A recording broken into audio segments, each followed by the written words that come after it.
बिस्मिल्लाहिर्रहमानिर्रहीम। आज हमारी वीडियो का मौजू है कि मुफ्ती आज़म सऊदी अरब शेख अब्दुल अजीज़ बिन अब्दुल बास की ज़ुबानी सुनिए कि हाथ खोलकर नमाज पढ़ना ज़्यादा सही है। हमने साबिक़ा वीडियोस में आपको बताया कि किस तरह मुहद्दिसीन अहले सुन्नत किस तरह वो मुनाफ़क़त करते थे और अहले सुन्नत किताबों में किस तरह हाथ छोड़कर नमाज पढ़ने की हदीसें मौजूद है, मगर कभी भी कोई सुन्नी हाथ छोड़कर नमाज क्यों नहीं पढ़ता, हमने वो भी बताया। और इनके मुहद्दिसीन के बारे में ये भी बताया कि ये मुहद्दिसीन जब शिया के बारे में आते हैं, शिया के मद्दे मुकाबल आते हैं, तो ये नबी की सुन्नत छोड़ देते हैं। जैसे कि हमने अपनी साबिक़ा वीडियो में बताया कि कब्रें जैसे शिया बनाते हैं वही सुन्नत के मुताबिक है, लेकिन इनके अबू हनीफा और अहमद इनके इमाम ये कहते हैं कि अगर हम तकोन यानी कि हड्डी के कोहान की तरह या ऊंट की कोहान की तरह कब्रें बनाएंगे तो ये हम शियों से अलग नज़र आएंगे। तो ये है इनकी मुनाफ़क़त। खैर, अब ये है कि मुफ्ती आज़म सऊदी अरब शेख अब्दुल अजीज़ बिन अब्दुल्ला बिन बास क्या कहते हैं। नमाज में हाथ बांधने वाला अमल मोहतरम उलमा अहले सुन्नत के दिलो दिमाग पर इस तरह सवार है कि इनमें से बाज़ उलमा इस तरफ गए हैं कि रुकू से उठने के बाद भी एक दफ़ा हाथ बांधे जाएं, इसके बाद सजदा किया जाए।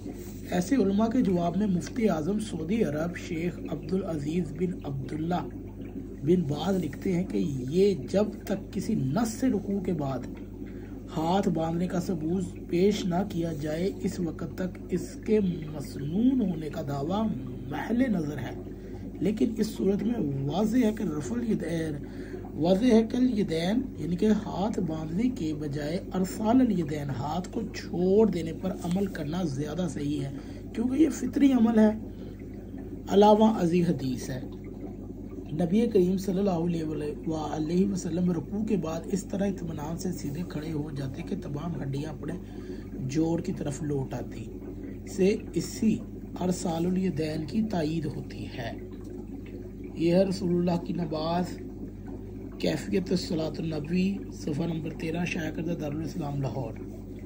हम बड़े अदब से मुफ्ती आज़म सऊदी अरब और दीगर अहले हदीस सुन्नत की खिदमत में अर्ज़ करते हैं कि अगर रुकू करने से पहले हदीस मुबारका के मुताबिक प्यारे नबी ने सीधे खड़े होते तमाम हड्डी अपने जोड़ों की तरफ लौट आती है, इससे बिल्कुल आप अरसाल यदैन यानी हाथ खुले रखने की तायीद होती है। तो फिर ऊपर सही इब्ने खुज़ैमा में प्यारे नबी के क़याम का जो बयान है, इसके अल्फाज भी इसी तरह के ही किस्म के। तो आप सल्लल्लाहु अलैहि वसल्लम अल्लाहु अकबर फरमाकर सीधे खड़े हो जाते, यहाँ तक कि हड्डियाँ अपनी जगह तक ठीक ठाक ठिकाने लग जाती, फिर आप क़रात फरमाते।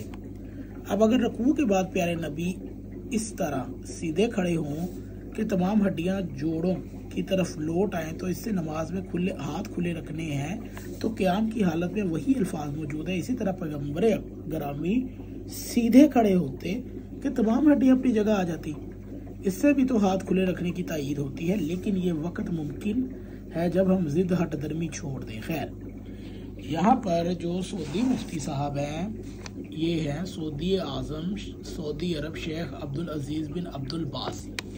ये मसला ये है कि मैंने भी ये देखा है मक्का और मदीना के अंदर कि बाज़ वहाबीज़म वहाबड़े जो कि अहले हदीस कहलवाते हैं, ये जब नमाज में सीने पर हाथ बांध लेते हैं तो फिर रुकू में जाते हैं, फिर 2 सजदे करते हैं। जब ये रुकू से उठते हैं तो तमाम अहले सुन्नत हाथ छोड़ देते हैं, तमाम अहले सुन्नत हाथ छोड़ देते हैं।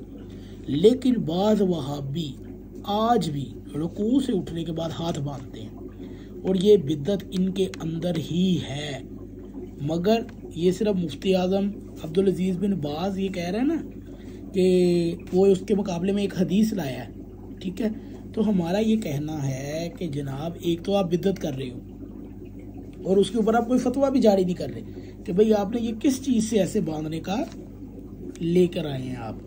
तो लिहाजा हमारी मुफ्ती आज़म अरब शेख अब्दुल अजीज़ बिन अब्दुल्ला बिन बास से गुजारिश है कि पहले आप, वैसे तो आप जगह जगह बात बात पर फतवा देते हैं, तो ये जो आपने बिद्दत शुरू की हुई है आपके लोगों ने, इसका कब खात्मा होगा?